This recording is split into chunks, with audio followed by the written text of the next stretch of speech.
dans les temps modernes, en tout cas au XIXe siècle, au début du XIXe siècle,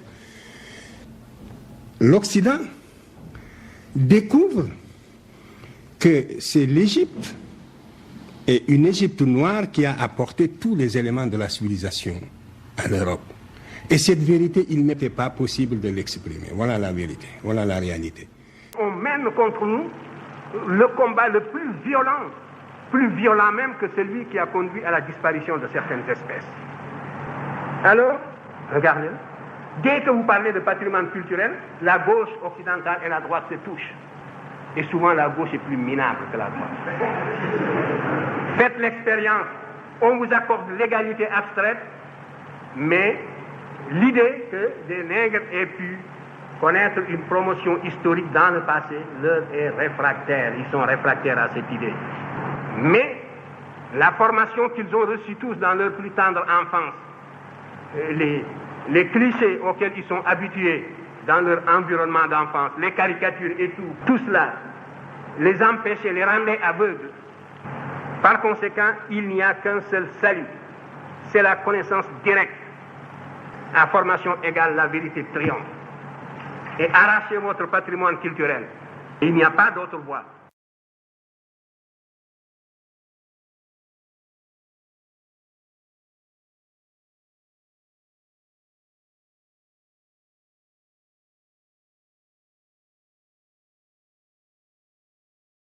Moi, je suis allé à l'école et l'on nous disait que nous étions des étrangers en Afrique. Nous n'habitions pas l'Afrique, nous sommes venus par l'Océanie. Nous étions des occupants noirs comme le blanc est un occupant blanc. Et alors, c'est à l'occupant le plus fort qui déracine l'autre. Que le vrai indigène de l'Afrique, c'était le pygmée. Le noir est venu avant-hier, le blanc est venu hier, et puis c'est tout.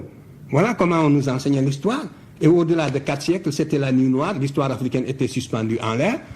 Il est évident que ce dogme, je ne pouvais pas l'assimiler. Et ce qui m'intéressait dans ma démarche, c'était donc retrouver vraiment, par la documentation, remonter le fil conducteur qui nous relie à nos ancêtres les plus lointains. C'était tout.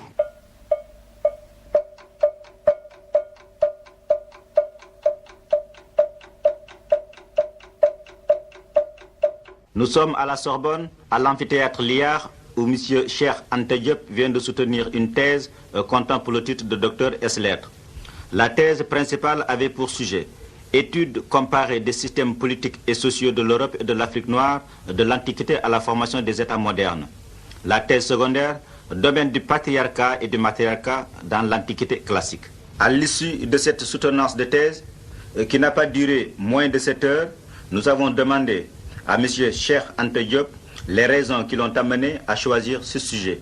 J'ai voulu dégager d'une façon générale l'unité culturelle africaine et d'un autre côté animer l'histoire de tout le continent sur une période de 2000 ans au moins, sans solution de continuité. Maintenant que vous êtes titulaire du titre de docteur ès-lettres, après tant d'efforts et de persévérance, que comptez-vous faire? Je vais rentrer définitivement en Afrique noire dès la semaine prochaine et j'essaierai de contribuer à la formation des cadres et de contribuer aussi à l'impulsion de la recherche scientifique, aussi bien dans le domaine des sciences humaines que dans le domaine des sciences exactes. Et maintenant à monsieur le professeur André Aymar, doyen de la faculté des lettres de Paris, président de ce jury, que nous allons demander ce qu'il pense de ce nouveau docteur et de son travail. Au cours de toute cette soutenance, cette longue après-midi de soutenance,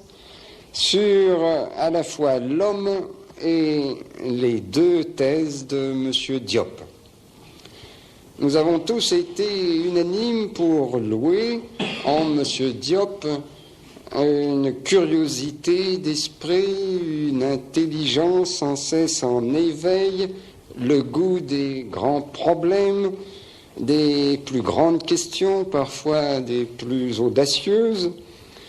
Nous connaissions bien tous M. Diop par ses travaux antérieurs comme par les rapports qu'il avait pu avoir avec chacun de nous, la qualité de l'homme dont il a fait preuve au cours de la soutenance, par la vivacité de ses réparties, par sa présence d'esprit. Rien de tout cela ne nous a surpris. Nous avons, selon les coutumes rituelles, selon les habitudes de la maison et de l'examen, nous avons présenté des critiques, certaines ont pris une forme assez vive. Il reste que nous avons apprécié le travail dont il s'était occupé pendant plusieurs années, et la décision a traduit l'impression générale que le jury recueille de la lecture de ces travaux et de cet après-midi de discussion. C'est la décision finale, a été la proclamation de M. Cheikh Anta Diop comme docteur ès-lettres avec la mention honorable.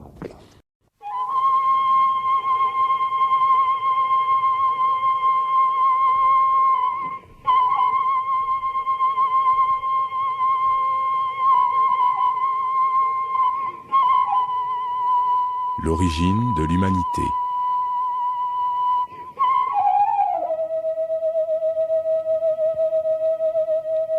Vous savez que l'humanité a pris naissance en Afrique. La séparation de l'homme et de l'animal s'est effectuée en Afrique, on n'en doute plus. Cet événement important a eu lieu il y a environ 5 600 000 ans.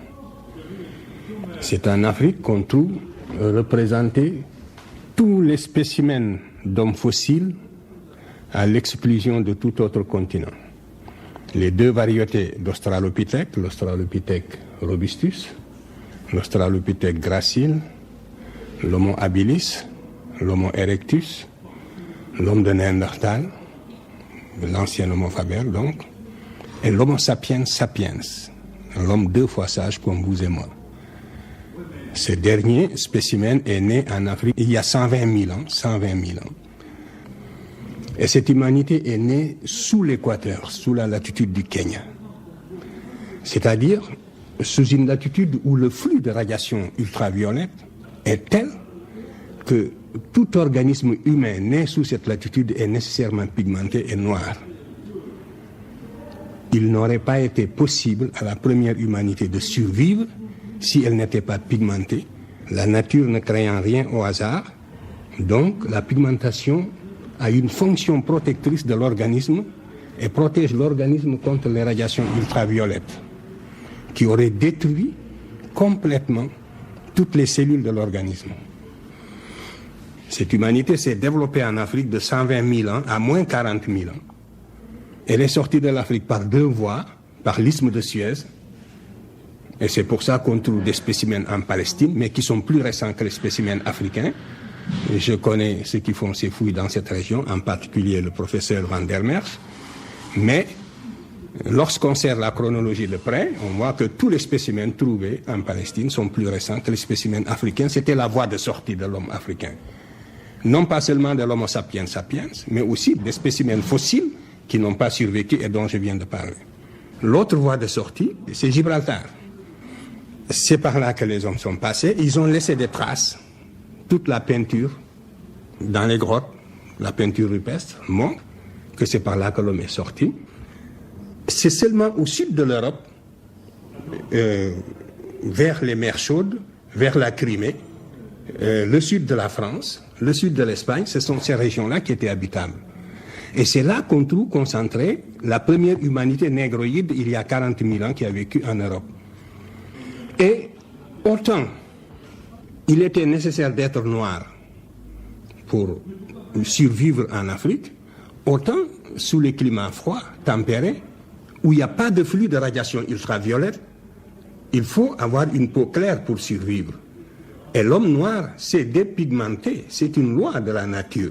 Et sa morphologie également a changé à la suite de l'adaptation aux conditions de respiration dans le froid. Et le blanc, le premier type blanc est apparu, toute idéologie mise à part, il y a 20 000 ans au Solitréen, et c'est l'homme de Cro-Magnon. Le premier nègre, le premier habitant de l'Europe est un négroïde. qui est l'homme de Grimaldi. Quand je me situe seulement au stade de l'homo sapiens sapiens, j'ai laissé tomber les homo erectus et autres qui effectivement aussi sont sortis de l'Afrique parce que ça nous mènerait très loin. Donc voilà le processus par lequel le blanc est sorti du noir, déjà. Et toutes les autres races aussi par filiation plus ou moins indirecte. On aurait pu s'étendre et expliquer dans le détail comment cette humanité est sortie par le détroit de Bering pour aller peupler l'Amérique. Je m'en tiens là pour le processus du peuplement de la Terre, et aussi comment l'autre branche qui est passée par l'isthme de Suez est allée par les îles de la Sonde peupler aussi l'océan. Alors donc cette humanité qui est née en Afrique, qui était nécessairement négroïde, et qui est née aux sources du Nil, je reviens maintenant à l'Égypte, cette humanité est née aux sources du fleuve Nil, exactement au sens propre du terme, et elle était noire foncée. Alors cette humanité a colonisé progressivement la vallée, avait devant elle 120 000 ans pour descendre de la région de l'Ouganda au delta du Nil. Voyez ?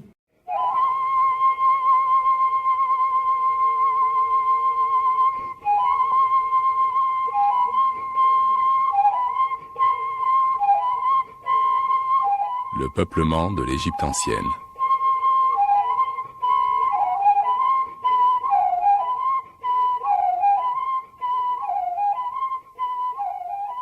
Le fait que les anciens Égyptiens aient été des Noirs nous est prouvé par plusieurs témoignages.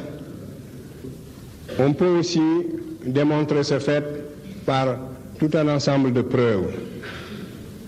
Je vous en citerai tout à l'heure quelques-unes, mais je vais commencer par les témoignages. Les Grecs, à l'époque classique, qui n'avaient aucun intérêt à nous présenter les Égyptiens sous un faux jour ethnique, nous les avons toujours décrits comme étant des Noirs. C'est le cas d'Hérodote qui a visité l'Égypte à une époque d'ailleurs où l'Égypte a perdu son indépendance. C'était sous les Perses, en moins 455, Hérodote a visité l'Égypte, il a trouvé que les Égyptiens étaient des Noirs. C'est dans le livre 2, autant que je m'en souviens, dans Euterpe, qu'il donne tous ces détails, à 3 reprises, d'abord pour expliquer la présence d'un îlot de Noirs dans cette région. Et alors Hérodote dit que c'était les Colches. Et c'était un fait intriguant pour les savants de l'Antiquité, les philosophes qui se disaient comment se fait-il en plein 5e siècle qu'il y ait un îlot de Noirs comme ça au sein des nations blanches. Et Hérodote donnait entre autres raisons, il disait que c'était dans ces Égyptiens et que c'est pendant les conquêtes de toutes nos histoires qu'on appelait ces Sésostris que les Égyptiens avaient mis ici une garnison. Ceci était consécutif, vous le savez bien, à l'invasion des Hyksos. L'Égypte avait été précédemment envahie par les Hyksos, et c'est la 18e dynastie qui a donc expulsé les Hyksos, et les Égyptiens ont créé des sortes de marches frontières aux extrémités de l'Empire pour prévenir de telles invasions. Alors Hérodote explique que c'était les vestiges de cette armée, de ces garnisons de Sésostris, c'est-à-dire de toutes nos histoires. Et il dit que la preuve que c'était des Égyptiens, c'est que ils ont la peau noire et les cheveux crépus, mais que ça ne suffit pas comme preuve parce que en plus de ça, il y a le fait aussi qu'ils sont circoncis, etc. Alors donc, nous avons là un témoignage d'Hérodote très précis. De même, lorsque Hérodote parle de la fondation de l'oracle de Jupiter Ammon en Libye, il explique encore que ce sont 2 femmes qui ont été volées par les Phéniciens à Thèbes. Les Phéniciens auraient pris 2 femmes à Thèbes pour venir fonder l'oracle de Jupiter Ammon ici. Hérodote dit que ces femmes étaient des Égyptiennes, parce que quand on nous dit que les femmes étaient symbolisées par des colombes, alors Hérodote dit que quand on nous dit que ces femmes étaient ou ces colombes étaient noires, on nous laisse entendre que ces femmes étaient égyptiennes. Il en est de même d'Aristote, le précepteur d'Alexandre. Dans Physionomie, il a laissé encore un témoignage montrant que les anciens Égyptiens étaient des Noirs. C'est le cas d'Échille, dans les Suppliantes. Échille décrit l'Égyptien, n'est-ce pas, qui ramait dans les Égyptiades, qui donc comme des Noirs. Il en est de même de Diodore de Sicile, qui a vécu sous César Auguste, et de Strabon également, et Strabon pourtant était un chauvin. Mais Strabon, lui aussi, avait décrit les Égyptiens comme des Noirs. De même, Ammien Marcellin et Achille Tacius. Et la description d'Achille Tacius est intéressante parce qu'il donne un détail sur ce qu'il appelle les bouviers du delta. Et ces indications nous donnent presque la certitude que cette population était probablement les Peuls actuels. Et ceci vient corroborer tous les faits partiels que nous avions trouvés déjà sur l'origine des Peuls, mais il les décrit comme des bouviers qui sont très belliqueux, qui vivent dans la région du delta et qui étaient déjà fortement métissés. Il les trouve noirâtres comme les Éthiopiens, etc. Alors, je pense que les bouviers du delta d'Achille Tacius, ce sont probablement un rameau des Peuls, et ceci pourrait être une piste pour la recherche africaine. De même, Apollodore également et Diogène Laërce ont déposé dans le même sens, ainsi de suite. Et si vous prenez le temps qui sépare Ammien Marcellin d'Hérodote, cela vous fait 800 ans. 800 ans pendant lesquels les Grecs et les Latins, Ammien Marcellin était un Latin, donc n'ont cessé de nous décrire les Égyptiens comme une population africaine noire, mélanoderme.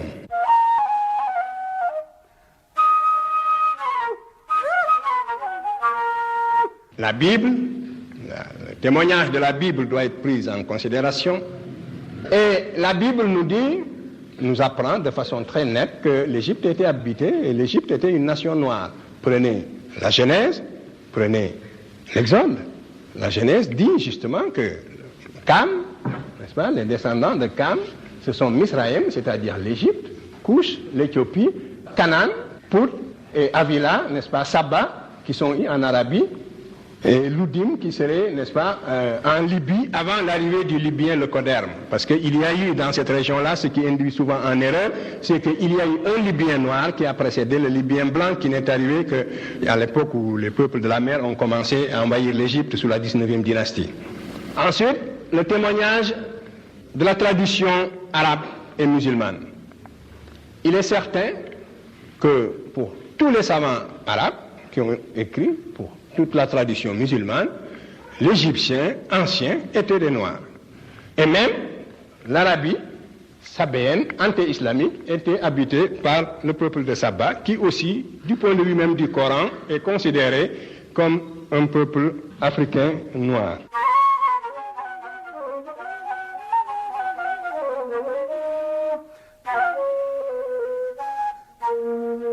J'en arrive maintenant, très rapidement, aux autres preuves.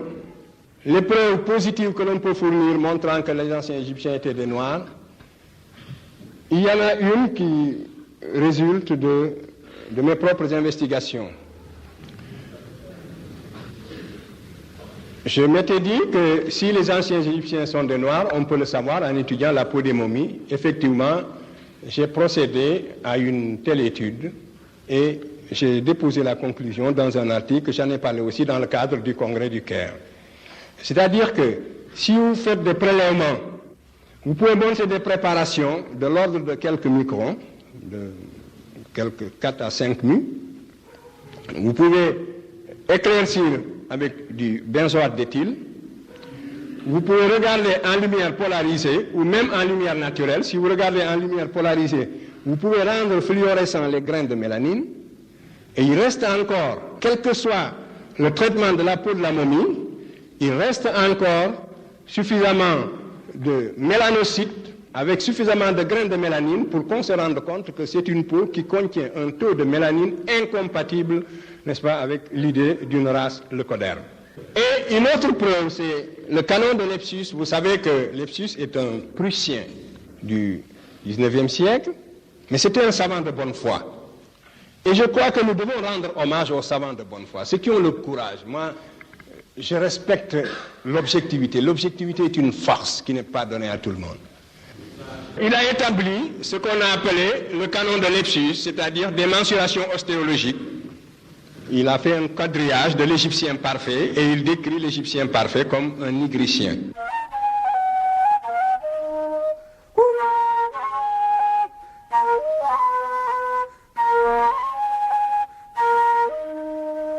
Alors, rappelez-vous que les premiers grammairiens européens, en particulier allemands du 19e siècle, C'était d'ailleurs à la suite, je crois, d'un voyage de Leibniz au siècle précédent. Donc Leibniz avait déjà constaté qu'il y avait une parenté entre le germanique et le vieux persan. Il l'avait vaguement perçu. Et au XIXe siècle, les grammairiens allemands se sont mis à travailler et progressivement, on est arrivé donc à dégager ce qu'on appelle la famille indo-européenne au début du XXe siècle. Et on est arrivé par des méthodes linguistiques rigoureuses à établir, n'est-ce pas, l'existence d'une grande famille indo-européenne. Alors, au début, il ne peut pas en être autrement. J'ai comparé le Wolof avec l'égyptien ancien. On a dit qu'il fallait donc faire l'inverse, plutôt dégager une famille africaine et puis ensuite comparer cette famille avec l'égyptien. C'est une façon de parler.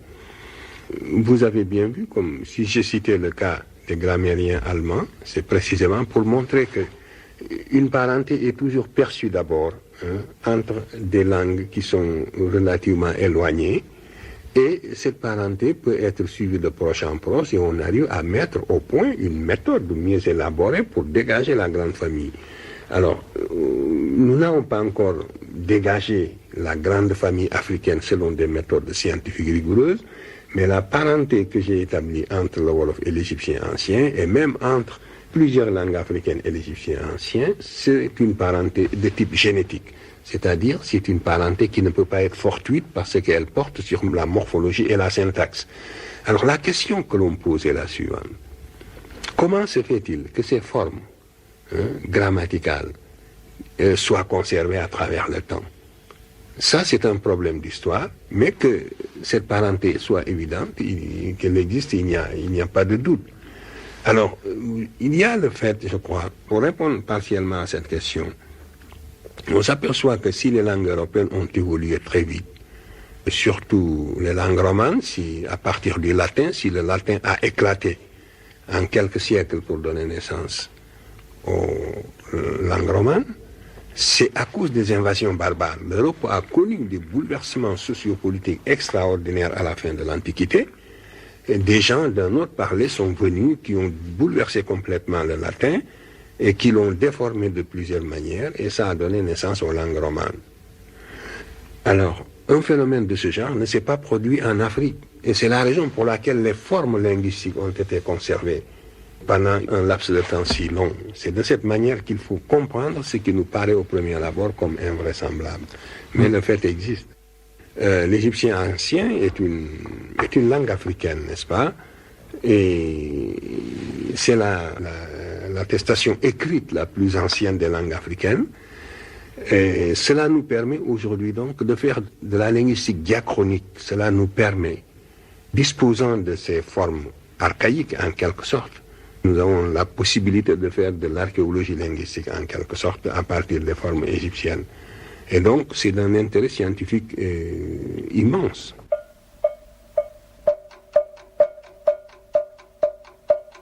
Donc, je peux vous dire ceci. Toutes les formes verbales égyptiennes ont survécu en Wolof, par exemple. Tous les classificateurs, j'ai pu établir une correspondance phonétique entre les classificateurs égyptiens et les classificateurs Wolof.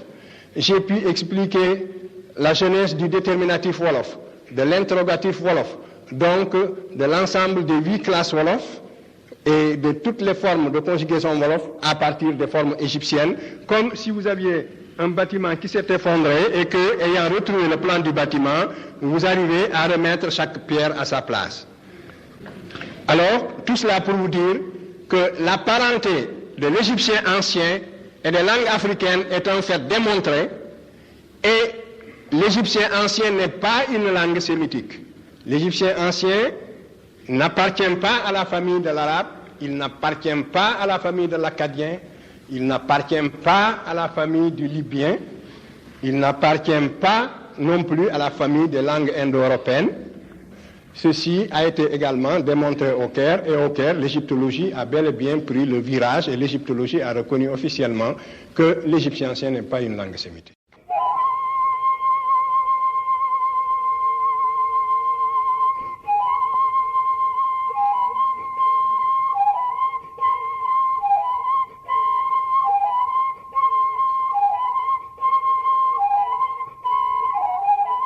L'apport de l'Égypte à la Grèce antique. L'Égypte a été l'institutrice de la Grèce dans toutes les disciplines, c'est en fait certain. Ce sont les Grecs eux-mêmes qui le disent, ce sont eux-mêmes qui nous l'apprennent.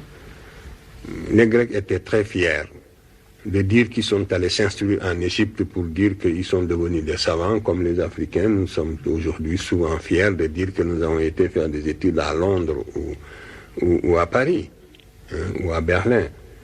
Alors, voilà quels étaient les rapports.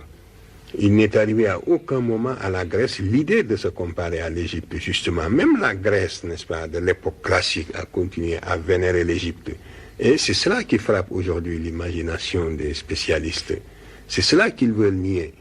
Vous ne pourrez pas trouver dans les textes grecs de l'époque classique une contestation de l'Égypte en tant que mère des sciences. Au contraire. Diodore de Sicile l'a suffisamment montré. Hérodote l'a suffisamment montré. Strabon parle également même des Grecs célèbres qui ont fait un stage en Égypte, comme Platon et Eudoxe.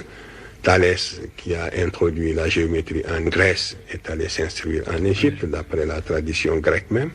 Pythagore également, il est resté 22 ans, comme je vous le disais. Démocrite, tous les grands savants grecs se sont instruits en Égypte. Et à l'époque ptolémaïque, ils vont venir tous s'installer à Alexandrie. Pourquoi? Comment se fait-il que le foyer de rayonnement de la Grèce se trouve hors de la Grèce précisément? C'est comme si, par exemple, la France impériale avait installé le centre de son développement culturel et intellectuel à Dakar et non pas à Paris. Comment expliquer cette anomalie? Comment se fait-il que toutes les sciences grecques se soient développées en Égypte et non pas en Grèce? Euclide, c'était en Égypte. Aristote, il était allé en Égypte. Tous les savants grecs qui ont fait l'honneur, qui ont fait la réputation de la Grèce, étaient en Égypte et surtout à l'époque hellénistique. Comment expliquer cela? Parce que l'Égypte offrait une infrastructure scientifique que seule elle possédait à l'époque. Même l'Égypte, qui a cessé d'être indépendante, continuait à être l'institutrice de la Grèce dans le domaine du savoir. Et si la Grèce avait connu la pensée mathématique avant d'entrer en contact avec l'Égypte, on aurait pu discuter. Si la Grèce avait connu la pensée philosophique avant d'entrer en contact avec l'Égypte, on aurait pu discuter. Mais je vous défie de trouver un élément de pensée mathématique, de pensée philosophique, de pensée scientifique grecque avant le contact avec l'Égypte. Il n'y en a pas. La Grèce était semi-barbare. Au VIe siècle, quand elle entrait en contact avec l'Égypte, quand ses premiers voyageurs comme Thalès venaient en Égypte, la Grèce était réfractaire à la science. La Grèce était réfractaire à la philosophie. La Grèce était réfractaire à la pensée scientifique d'une façon générale. Et c'est la raison pour laquelle les premiers néophytes grecs, que sont Thalès, Pythagore et autres, qui vont entrer en Égypte pour s'instruire de la science égyptienne, ils vont avoir toutes les difficultés pour acclimater cette science en Grèce. Il y avait antinomie entre science, philosophie et État grec. L'État cité s'entend. Par contre, la science est née à l'ombre du pouvoir politique en Égypte, était au service du pouvoir politique et la pensée philosophique aussi. Et donc, voilà comment cette science s'est développée en Afrique noire et voilà comment elle s'est propagée en Méditerranée septentrionale. Et seuls les Grecs qui ont vécu en symbiose avec l'Égypte ont pu hériter de ces éléments.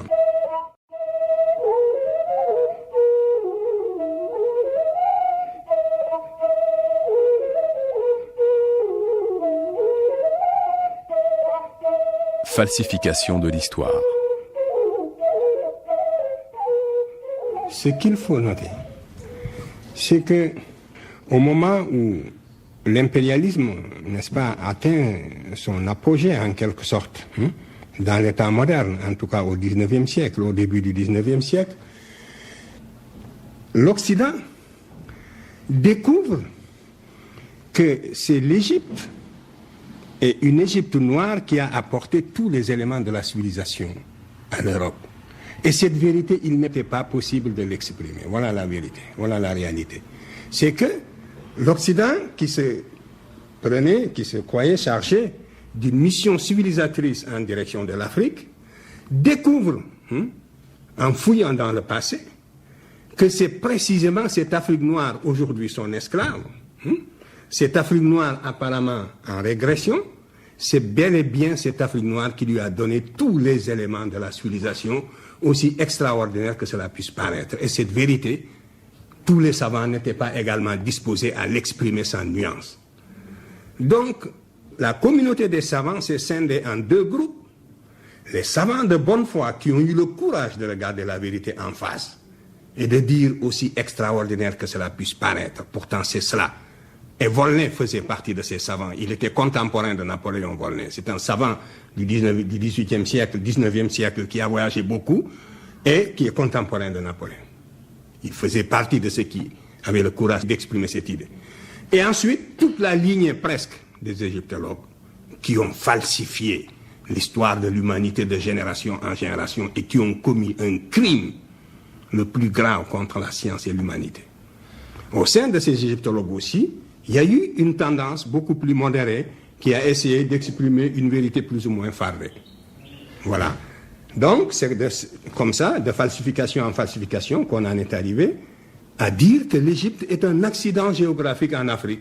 Et quand on parle de l'Égypte, on parle de l'Orient. L'Égypte, c'est pas l'Orient, c'est l'Afrique. L'orientalisme est une frustration, c'est une falsification.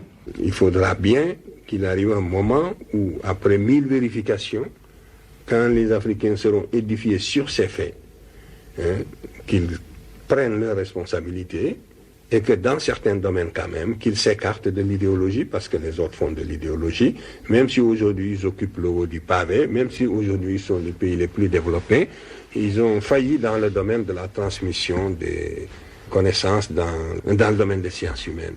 Ils n'ont pas été capables, ils ont falsifié parce que ce sont des savants de très haut niveau. C'est pas par ignorance, mais c'est par idéologie, c'est par réaction purement humaine qu'ils ont falsifié. Il y a eu des falsificateurs de l'histoire, ils ont commis ce que j'appelle, et je pèse bien mes mots, un véritable crime contre l'humanité, parce que c'est dégradant pour quelqu'un qui est chargé de propager le savoir, de transmettre sciemment des contre-vérités. Et il y a des générations entières de spécialistes occidentaux qui ont été coupables de ce crime à l'égard de l'humanité. Et ils le savent. Ils le savent.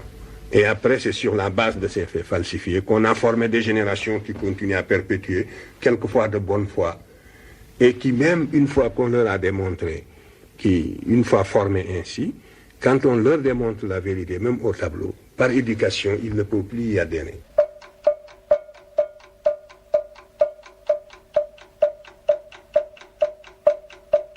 Ce qui m'intéressait, c'était donc de retrouver ce chemin humble qui me conduirait à nos ancêtres les plus lointains. Et quand je suis tombé sur l'Égypte, mes camarades le savent de ma génération, j'étais gêné, ça ne m'intéressait absolument pas de tomber sur l'Égypte, pour ce que je cherchais. C'est le fil conducteur, c'est la continuité, c'est la restauration de la conscience historique qui m'intéressait. C'est cette conscience historique qui est le ciment, qui réunit les individus d'un peuple, qui fait qu'un peuple n'est pas une population, un agrégat d'individus sans lien. C'est ce sentiment historique seulement que je voulais restituer, restaurer. Et je ne peux pas non plus, en aboutissant à l'Égypte, falsifier l'histoire par complaisance pour être dans le vraisemblable du moment. C'était tout. Quand je suis tombé sur l'Égypte, par la linguistique surtout, eh bien, ça m'a ébloui, mais ça m'a gêné. Parce que je me suis dit, on va me faire des procès d'intention, on va dire que nous allons inventer une histoire pour doper exactement ce qu'on a dit, que c'était pour doper les peuples en lutte pour l'indépendance, que nous avons fait ça, qu'on nous comprend, et on était en train d'analyser ma conscience pour savoir les motivations psychologiques qui pouvaient me pousser à faire ceci et cela. Qu'est-ce que je n'ai pas entendu dans la vie? Toutes sortes d'arguments, sauf la bonne, qui consiste à discuter avec moi sur le terrain scientifique. Bon, alors donc, moi je les attendais et je souriais. Donc j'assumais tous les qualificatifs, toutes les épithètes dont on m'affublait, je les ai assumés allègrement et je les invitais seulement à venir discuter sur le terrain scientifique pour savoir une chose est ce qui nous motive, autre chose est la vérité ou non de ce que nous disons. Et c'est sur ce terrain scientifique que j'ai invité la communauté scientifique à discuter. Voilà. Le colloque du Caire. Lorsque l'UNESCO m'a demandé de participer à la rédaction de l'histoire générale de l'Afrique, j'ai dit que je ne pouvais pas, sous prétexte qu'on écrit un ouvrage de portée mondiale, n'est-ce pas, m'exprimer par des euphémismes.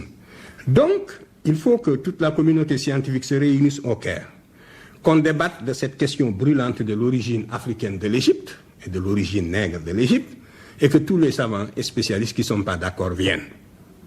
Et qu'on les avertisse 2 ans à l'avance au moins, et qu'ils ne viennent pas dire qu'ils ne savaient pas ce qui les attendait. Je garantis la sérénité des débats, je garantis la courtoisie des débats, et du côté africain, je ne serai qu'avec 2 collaborateurs, 2 qui, comme moi, pouvaient lire les hiéroglyphes, les autres, je n'en avais pas besoin parce qu'ils ne pouvaient rien apporter. Et même, des historiens qui utilisent des ouvrages de seconde main sur cette question sont plus dangereux que ceux qui ne savent rien. Parce qu'ils se prononcent sur des questions qu'ils ne connaissent pas, et pour toutes sortes de raisons, ils peuvent faire plus de mal que de bien. Donc, nous n'étions que 2 finalement. Le 3e même a eu un empêchement. Et cela permettait d'élargir la délégation occidentale et de faire venir tous ceux qui le voulaient. L'Amérique était représentée par son département même d'égyptologie à Luxor. L'Égypte était représentée par la cohorte de ses savants sur place. La France était représentée par ses meilleurs égyptologues, le professeur Vercouter, Leclan, qui sont tous académiciens maintenant, et Sonoron, qui était un des meilleurs pour la langue égyptienne, de Bonum. La Scandinavie était représentée par l'académicien C.O. Soderberg, et ainsi de suite.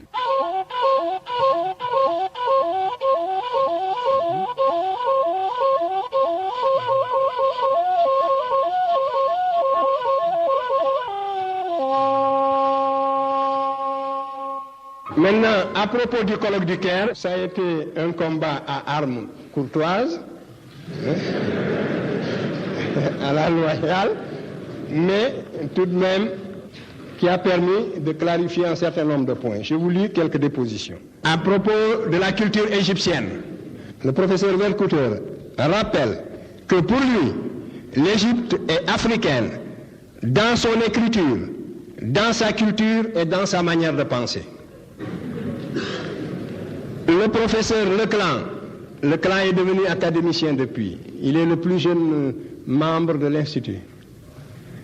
Donc, le professeur Leclan, lui, reconnaît ce même caractère africain à la civilisation égyptienne dans son tempérament et dans sa manière de penser.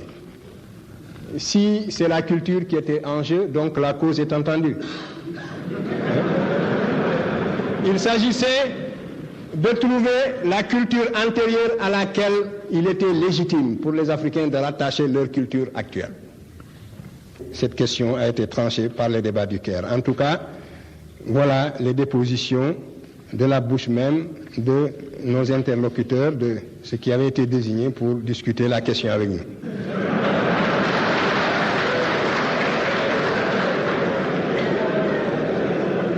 Et le professeur Davis a rédigé ce rapport avec une objectivité digne d'éloge, il faut le dire.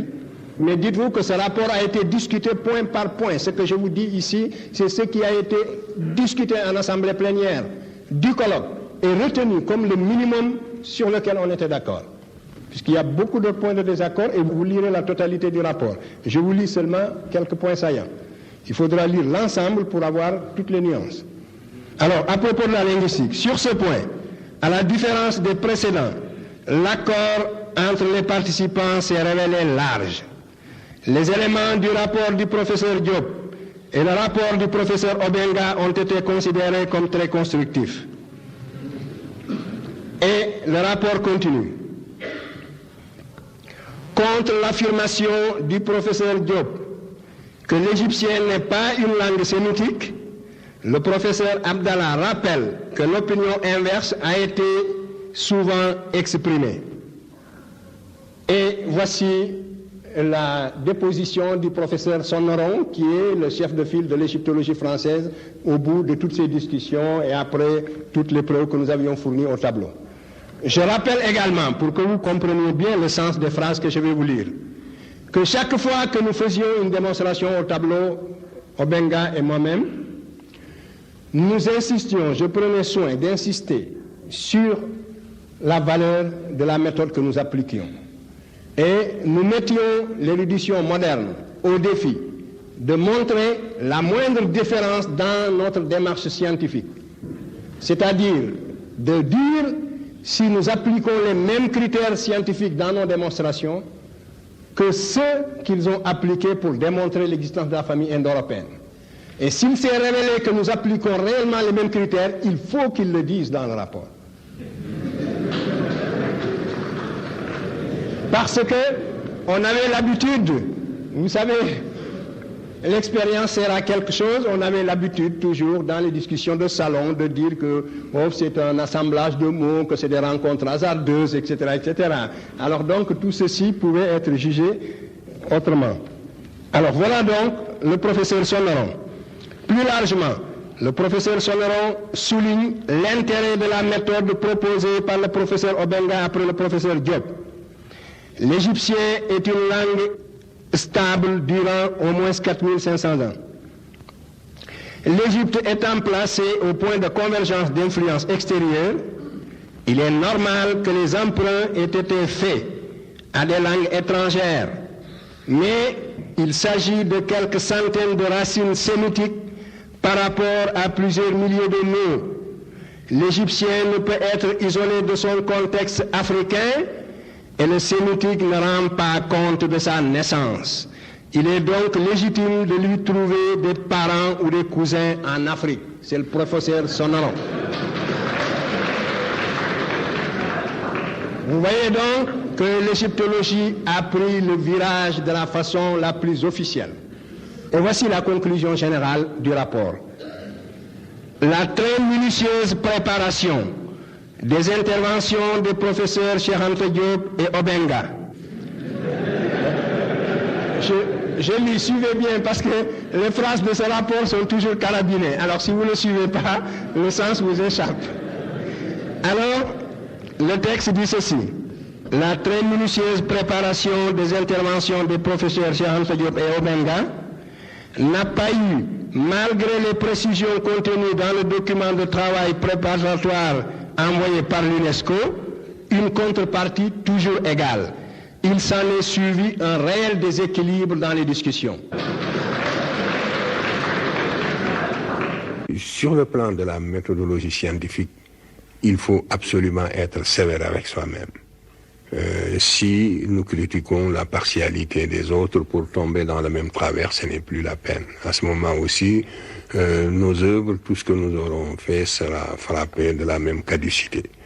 Je crois que sur le plan de la rigueur scientifique, il n'y a pas de concession à faire. Il faut absolument être sévère avec soi-même. Ou alors peut-être quelque chose qui va être sans doute important dans l'élaboration et dans l'écriture de l'histoire africaine, c'est l'utilisation de la tradition orale. Oui, mais la tradition orale est très riche d'informations, mais la difficulté réside dans le fait que le cadre chronologique n'est pas précis. Il est extrêmement difficile de loger les faits que l'on relate dans la tradition orale dans leur vrai cadre chronologique. Les faits relatés ont une base historique, mais après ils sont délogés de leur cadre chronologique et il faudra un travail extraordinairement sérieux pour arriver à les replacer dans leur vrai cadre chronologique. C'est ça la grande difficulté lorsque nous parlons de la tradition orale, sinon de sa richesse personne ne doute, tout le monde en convient. Et c'est une source très importante pour écrire l'histoire africaine, une source que personne ne peut négliger. Mais nous devons avoir toujours présent à l'esprit le problème du cadre chronologique. Justement, vous faites bien de souligner le fait que la tradition orale, il ne faut pas la négliger, parce que pour des cultures essentiellement orales, c'est très important, donc cette façon de conserver un certain nombre d'événements. Mais je pense que l'historien africain a quand même recours à d'autres sources de documents. Bien sûr.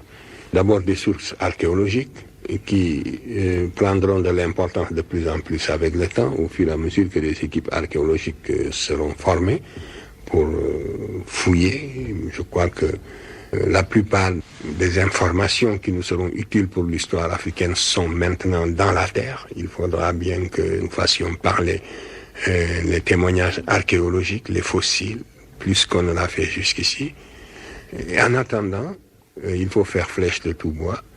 Nous avons surtout, pour la période du Moyen-Âge, nous avons les chroniqueurs arabes pour l'Afrique de l'Ouest, les Tariq el-Soudan, les Tariq el-Fitash, qui sont écrits, qui sont des textes historiques de très grande valeur, qui ont été écrits par des lettrés africains de l'université de Tombouctou. Et nous avons tous les textes arabes des voyageurs, comme Bekri, comme Idrissi, comme Ibn Battuta, qui a visité le Soudan, et bien d'autres écrivains arabes.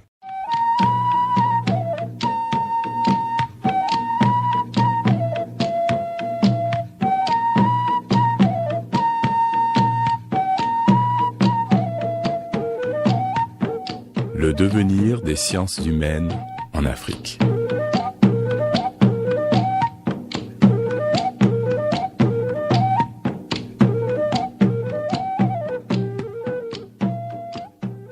On m'a fait beaucoup de procès d'intention, mais des études venant prouver le contraire, on n'a pas pu en faire de consistantes. Jusqu'à maintenant Non, jusqu'à maintenant, si vous en connaissez, dites-le moi. Je crois que le colloque du Caire en est la preuve. Comme je l'ai dit hier, c'est moi-même qui avais demandé la tenue de ce colloque, parce que j'étais beaucoup gêné lorsqu'il s'est agi d'écrire l'histoire générale de l'Afrique. Je savais qu'on continuerait à faire des procès d'intention et à dire que nous soutenons des thèses qui ne sont pas tout à fait démontrées. Et j'ai pris les devants en disant que pour utiliser ces thèses dans l'histoire qu'on va écrire, je voudrais qu'on les discute au préalable avec le monde, la communauté scientifique internationale. Et que la communauté scientifique internationale accepte d'en éprouver la consistance. Ce qui a été fait, et vous connaissez la suite. 28 ans après, d'ailleurs, bon, ça n'a pas changé, puisque... Ça change, ça, si vous voulez, ça a évolué, mais positivement, le point de vue a évolué, c'est-à-dire que de nouveaux arguments très forts sont venus s'ajouter à ceux dont je disposais à cette époque-là, et des arguments de toute nature, d'ordre linguistique, d'ordre anthropologique, et tout. C'est certain.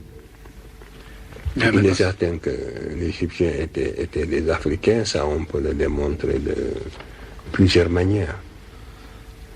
Et la civilisation égyptienne avait des tares, elle avait des faiblesses. Je crois qu'il faut qu'on évite je n'ai pas cherché à déifier l'Égypte, j'ai cherché seulement à connaître le patrimoine culturel de l'Afrique pour que les Africains puissent bâtir un corps de sciences humaines. Imaginez un peu l'Occident coupé du passé gréco-latin. J'ai défié n'importe quel Européen de bâtir un corps de sciences humaines. Il ne le pourrait pas. Si l'Europe a pu bâtir un corps de sciences humaines, c'est parce qu'il y a ce va-et-vient constant vers le passé gréco-latin.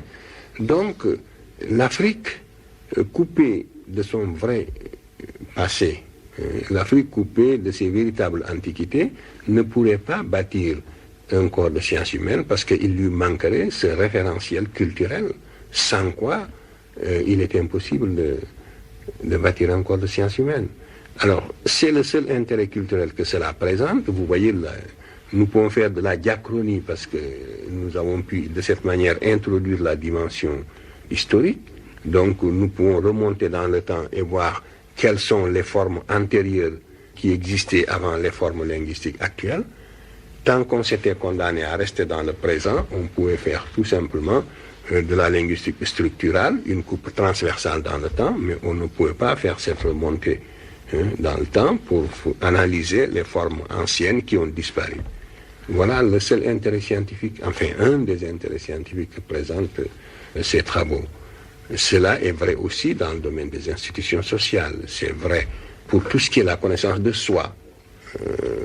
Je crois que c'est de cette manière que l'on peut être en possession de son véritable patrimoine culturel et qu'on peut, dans la plénitude, aller vers les autres et leur apporter ce qu'on a à leur apporter.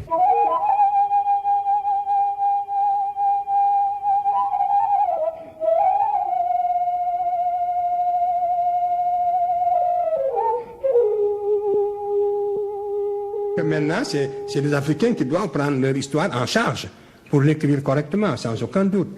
Et c'est ce que nous faisons. Et non pas seulement pour édifier, comme je le disais tout à l'heure, la société africaine, mais pour édifier l'humanité entière. Cette histoire nous est commune, c'est une histoire universelle. Les premières expériences humaines ont débuté en Afrique. Lorsque l'humanité sera suffisamment éduquée pour ne concevoir plus que l'individu en dehors de toute coordonnée ethnique, pour ne voir plus chez l'individu que l'humain, mais on verra la richesse de cette expérience. C'est à ce moment-là que nous verrons comment l'homme, débarrassé de toute coordonnée ethnique, a vaincu la nature progressivement. Et ce sont ces progrès de la civilisation qu'il est intéressant de suivre.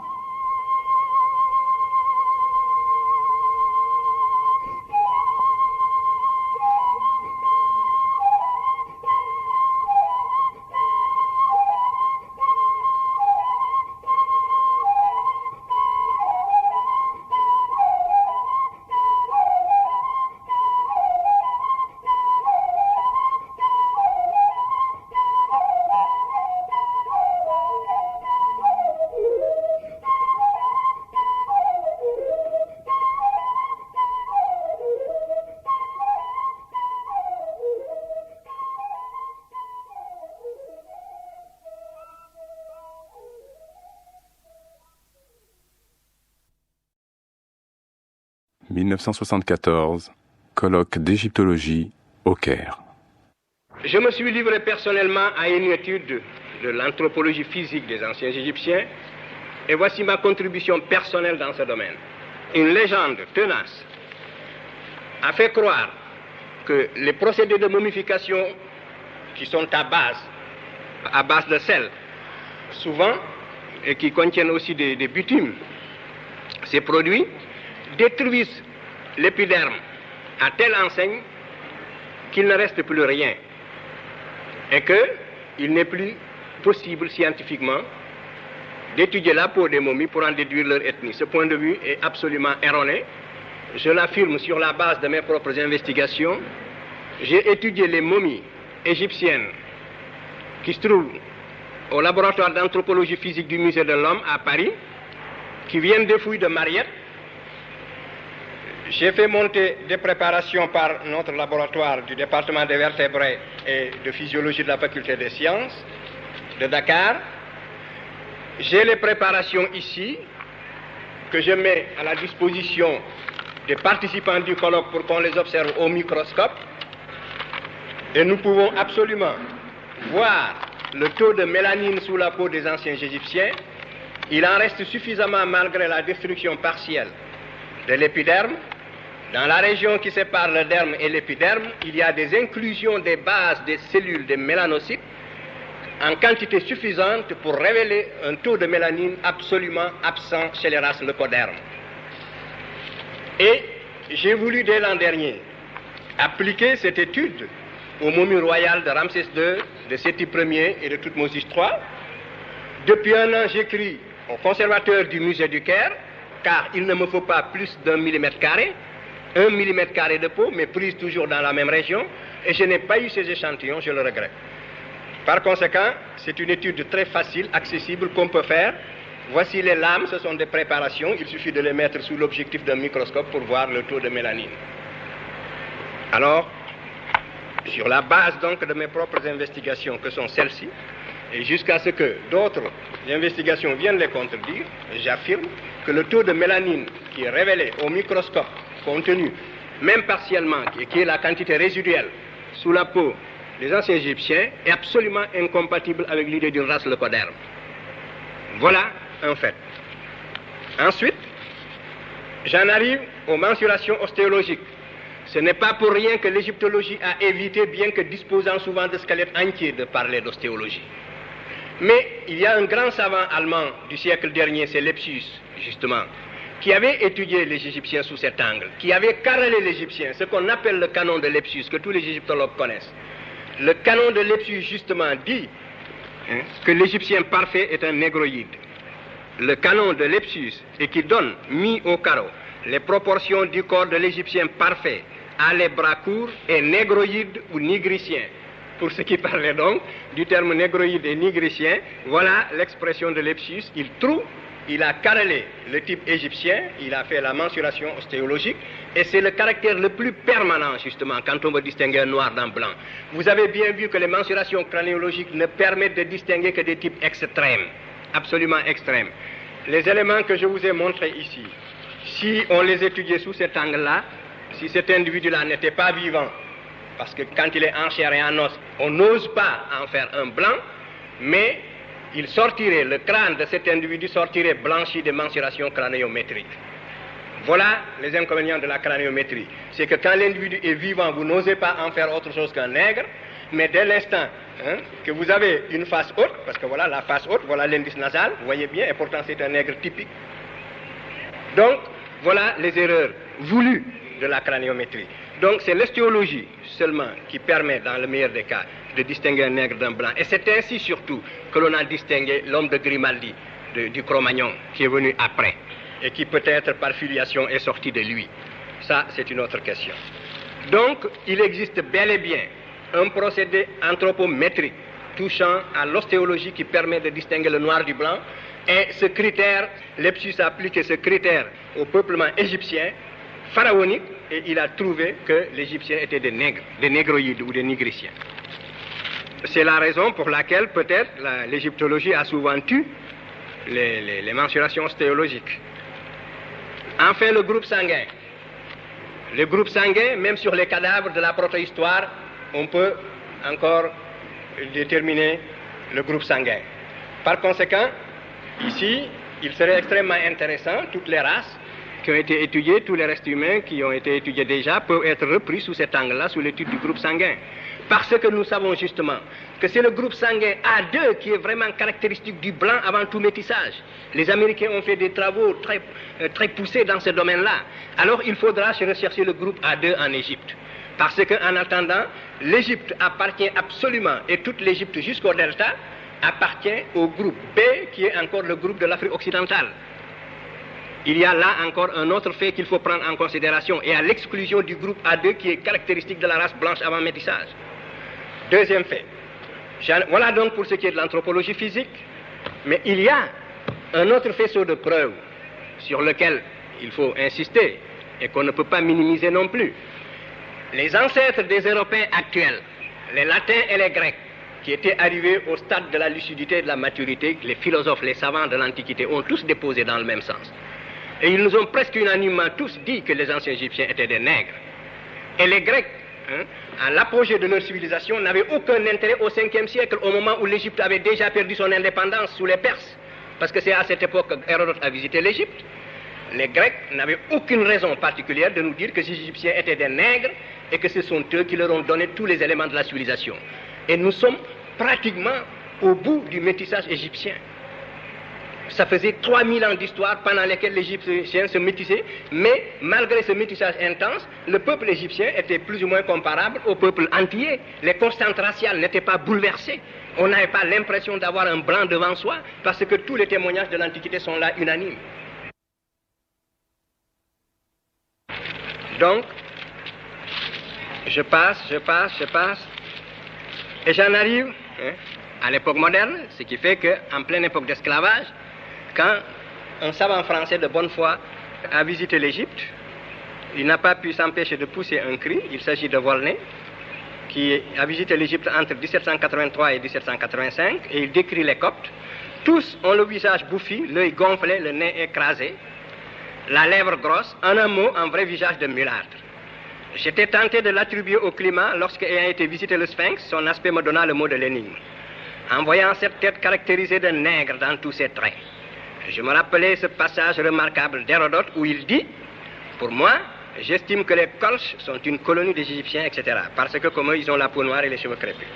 Et Volney dit plus loin, quel sujet de méditation de voir la barbarie et l'ignorance actuelle des Coptes, issus de l'alliance du génie profond des Égyptiens et de l'esprit brillant des Grecs, de penser que cette race d'hommes noirs, aujourd'hui notre esclave, est l'objet de nos mépris, et c'est là même à qui nous devons nos arts, nos sciences et jusqu'à l'usage de la parole, etc. Mais à cette déposition de Volney, immédiatement après le déchiffrement, donc vous voyez bien, je veux insister sur le fait que l'idée que les anciens Égyptiens étaient des Noirs était une banalité jusqu'au déchiffrement des hiéroglyphes. Et c'est à ce moment-là, avec l'apogée de l'impérialisme, qu'il était devenu inadmissible de continuer à penser ainsi. Et l'égyptologie est née en même temps. L'égyptologie a fourni en même temps qu'elle naquit un effort de négation pour gommer en quelque sorte, effacer l'origine négroïde. Et je n'en veux pour preuve que le témoignage du frère de Champollion le Jeune. Champollion le Jeune était un savant de bonne foi. Mais Champollion fils Jacques fait partie de ces savants qui ont falsifié sciemment l'histoire et qui ont écrit des choses qu'un vrai savant n'écrit pas. Champollion fils Jacques, voici sa déposition. Il dit, c'est très long, la peau noire et les cheveux crépus, ces deux qualités physiques ne suffisent pas pour caractériser la race nègre, et la conclusion de Volney relative à l'origine nègre de l'ancienne population égyptienne est évidemment forcée et inadmissible. La science devient normative. Qu'est-ce qui est inadmissible en science? En science, tout ce qui est prouvable est acceptable et admissible. Et voici désormais ce que nous trouvons. C'est inadmissible. Donc, c'est ce point de vue normatif qui existe, qui est à l'état implicite, à la base des conclusions. Il fallait, c'est comme si on avait honte de cette origine nègre en pleine période impérialiste, et il fallait la gommer. Et tous les égyptologues sur l'origine des Égyptiens n'ont jamais donné des choses à partir de ce moment-là satisfaisantes. Je pense à Maspero, je pense à Bristed, je pense à toute l'égyptologie actuelle qui élude complètement le problème. J'en arrive aux Égyptiens vus par eux-mêmes. On a dit que les Égyptiens ne connaissaient pas leurs origines, je ne suis pas d'accord. Et voici ma raison. Les Égyptiens connaissaient parfaitement leurs origines et ils l'ont exprimé dans leur langue d'une façon explicite. Alors, Kem, ça veut dire noir en égyptien ancien.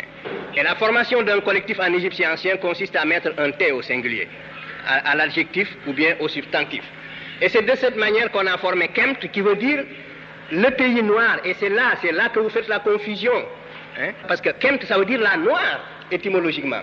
Ça veut dire la noire, absolument. Kem, ça veut dire noir, c'est l'adjectif, et Kemt, c'est la noire. Mais les égyptologues avaient l'habitude de dire, puisque le déterminatif qui suit, c'est le déterminatif du pays, alors la noire doit s'appliquer à la terre et non pas aux hommes. Mais ils ne discutaient pas pour savoir si Kemt étymologiquement signifie noir ou pas. Donc, Kemt signifie étymologiquement noir, c'est le terme le plus fort qui existe en égyptien ancien pour dire noir. Si vous en connaissez un autre, d'ailleurs, dites-le moi, je n'en connais pas un autre. Bon. Alors, donc, c'est le seul terme qui existe en égyptien ancien, à ma connaissance, pour dire noir. Et alors, étymologiquement parlant, et il est écrit avec un bout de charbon brûlé. Prenez le Wörterbuch. Dans le Wörterbuch, c'est écrit avec un bout de charbon brûlé, non pas avec des écailles de crocodile. Alors, donc, l'égyptologue disait qu'il faut l'appliquer à la terre noire à cause du limon et non pas aux hommes à cause du déterminatif. Alors qu'aujourd'hui, quand nous disons Afrique noire et Afrique blanche, nous savons que nous parlons des hommes. Alors, mais là où la position des égyptologues n'est plus défendable, c'est quand le même Kemt maintenant est suivi d'un déterminatif composé de l'homme, de la femme et des trois traits du pluriel. Et à ce moment-là, si on est conséquent avec soi-même, on est obligé de dire que cette fois-ci, noir s'applique nécessairement aux hommes qui suivent au déterminatif. Parce que le déterminatif a changé. Si le déterminatif est le pays, je veux bien que noir s'applique au pays, mais si le déterminatif, ce sont les hommes, c'est l'ensemble du peuple d'Égypte symbolisé par l'homme, la femme et les trois traits du pluriel, alors on raisonne selon les mêmes critères, il faut avoir le courage intellectuel de dire que ce sont des nègres. Bon, et cette racine a proliféré dans les langues africaines. Cette racine veut dire noir, nègre également. En Wolof, nous avons aujourd'hui Khem, qui veut dire charbonné. Et nous avons Khemit en Wolof, qui veut dire ce qui a charbonné. Par conséquent, et nous avons un peu Kembu. Et nous savons bien ici comment ce B peut être engendré, du point de vue purement linguistique. Kembu qui veut dire le charbon, un peu. Par conséquent, cette racine, Khemit, a proliféré dans les langues africaines. C'est la fameuse racine kamitique, le mot kamit sur lequel nous allons longuement discuter. Voici son origine étymologique. C'est le terme par lequel les Égyptiens anciens se désignaient et qui veut dire noir charbon. Et voici, mieux encore, les Égyptiens avaient encore un autre mot, également, c'est toujours. Donc, il y a Kemkyu, également.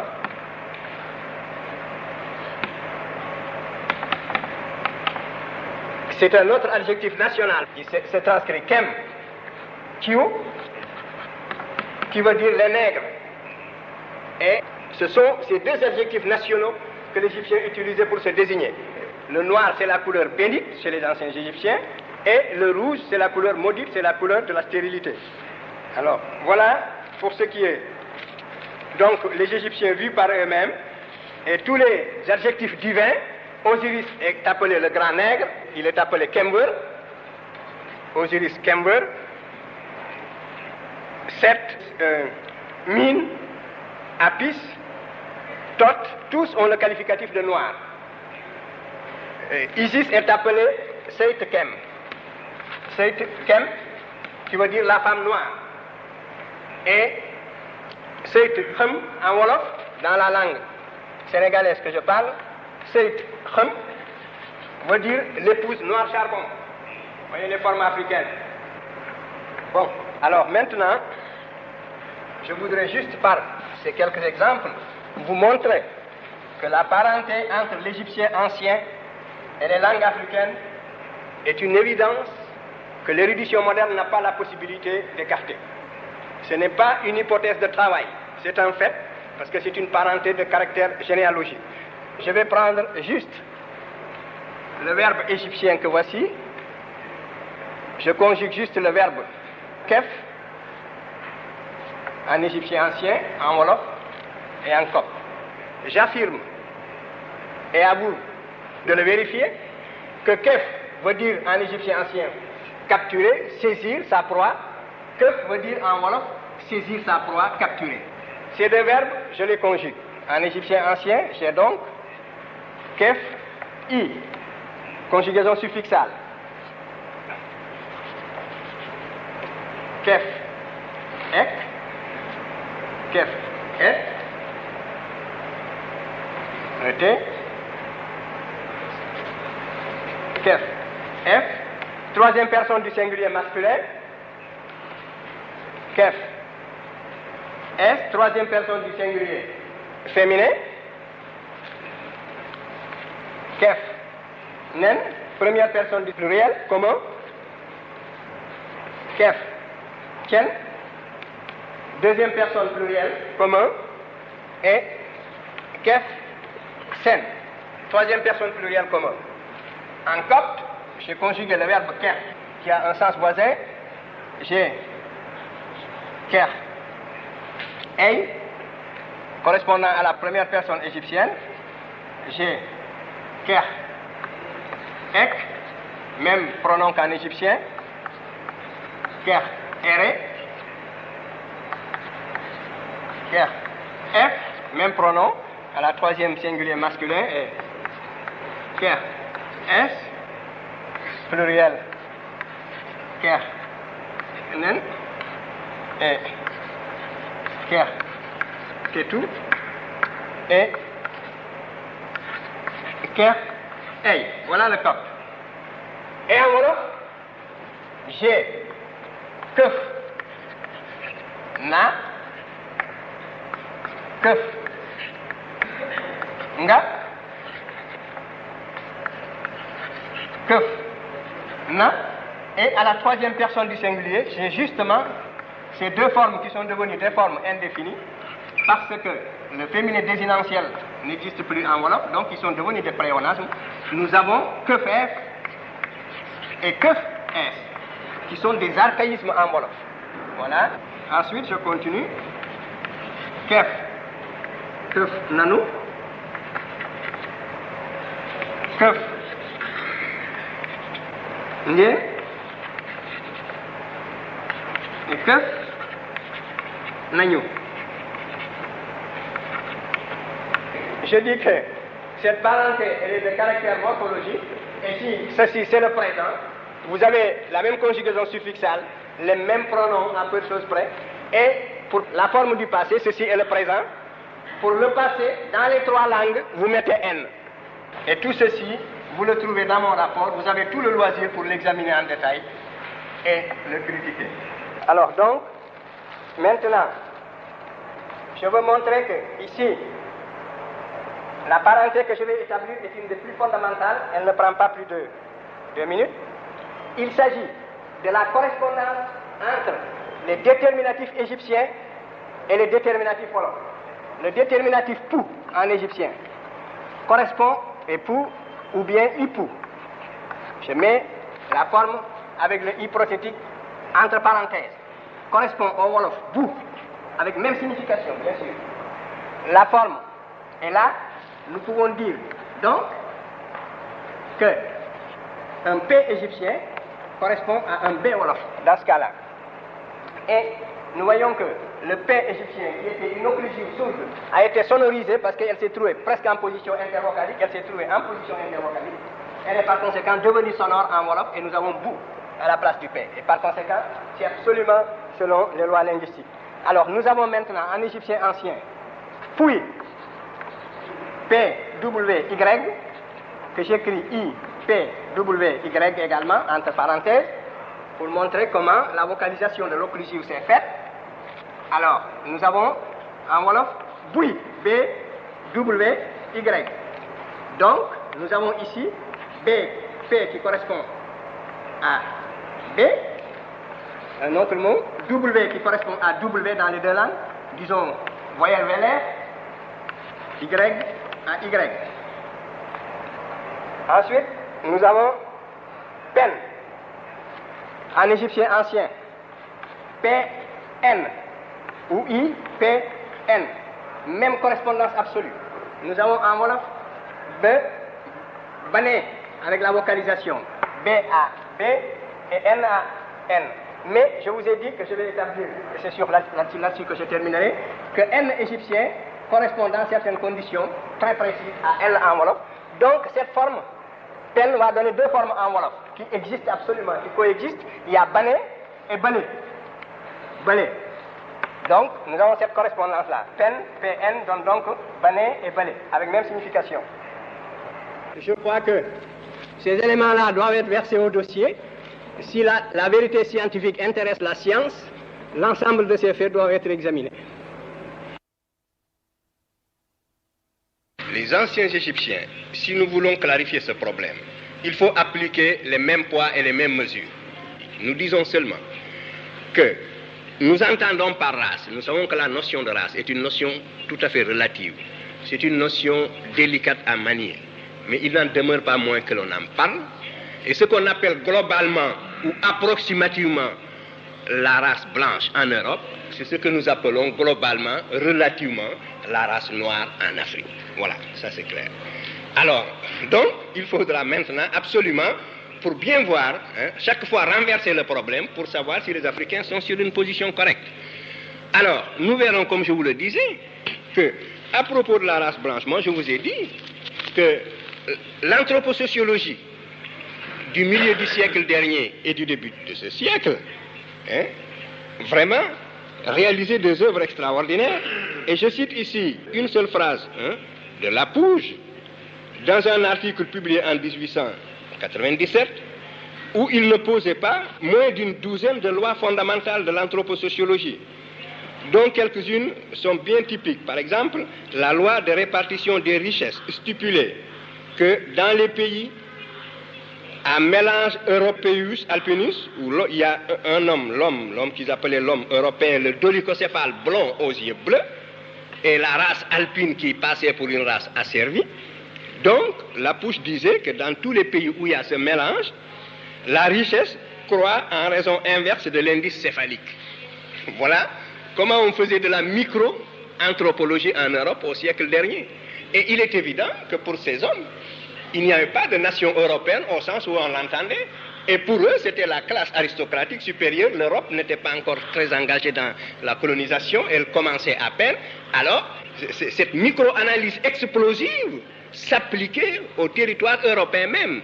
Et la classe dominante, n'est-ce pas, voulait établir une distinction de race. C'était la micro-analyse explosive. Alors, cette méthode, maintenant, l'Europe l'a dépassée. Elle a compris qu'il y a une façon de prendre les choses à l'échelle macroscopique, et aujourd'hui nous ne distinguons plus en France une race alpine et une race européenne dolichocéphale. Bien qu'il y ait des nations dans le Nouveau Monde qui tiennent compte de cette existence jusqu'à présent dans les lois et dans les quotas de migration.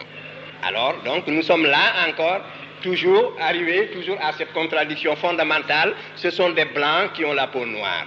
Vous voyez bien Il faut sortir de là. Moi, je crois que nous sommes là pour aider justement à l'émergence d'une nouvelle conception des choses.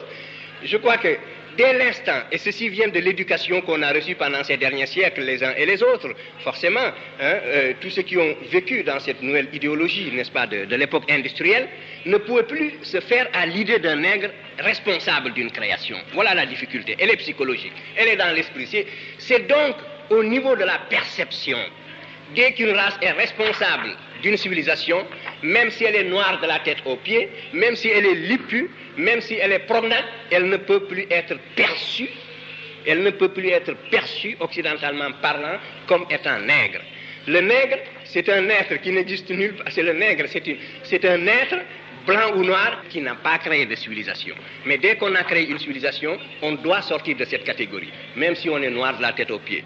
Je crois que c'est cette image-là qui, même lorsqu'on est devenu, adulte, quand on raisonne et qu'on dispose de toutes ses forces intellectuelles, de toute sa force intellectuelle, et qu'on se croit affranchi des traces, si vous voulez, des entraves de ces premiers moments de la formation intellectuelle, eh bien, souvent, ce n'est pas tout à fait le cas. Et c'est ce qui reste, et c'est dans le subconscient, la plupart du temps.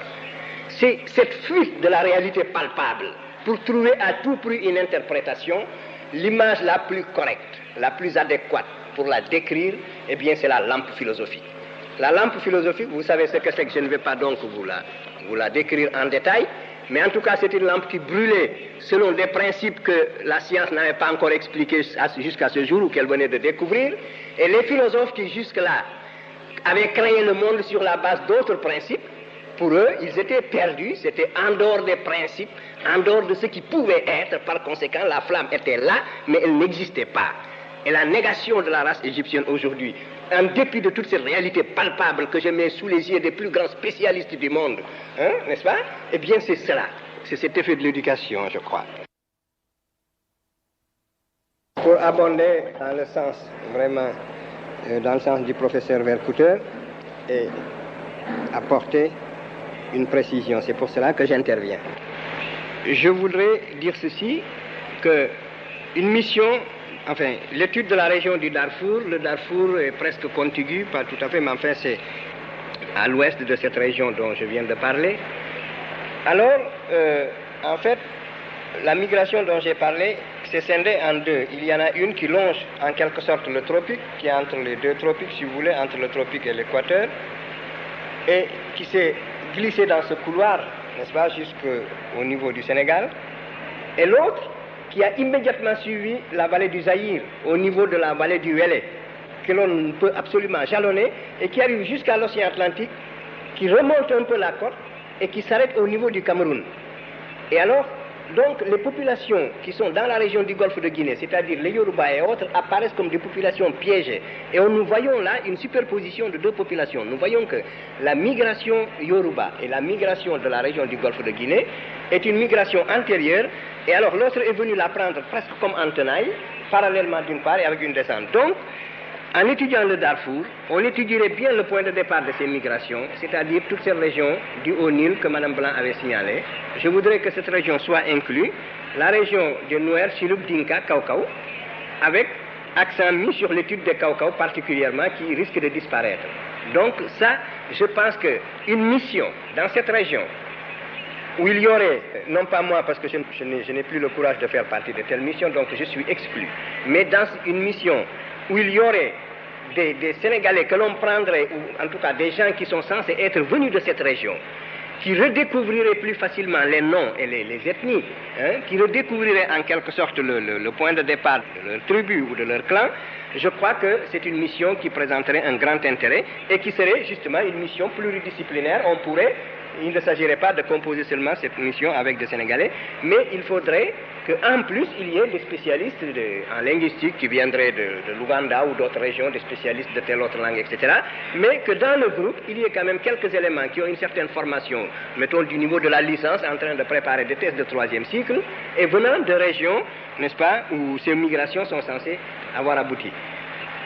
Voilà pour donc l'étude que je propose. Et deuxième point, pour rejoindre la proposition du professeur Vercouter que je voudrais préciser comme travail à faire en ce qui concerne la paléoécologie du delta.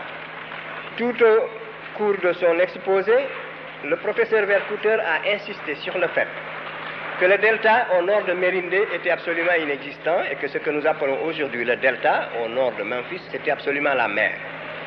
Il est extrêmement important de savoir à quelle époque, à cause de l'alluvionnement du Nil, à partir de quel moment l'alluvionnement a fait émerger la terre et a rendu cette région habitable. Et ce problème, le C14 peut le résoudre aujourd'hui. Voilà donc un exemple d'étude, une étude très précise, possible.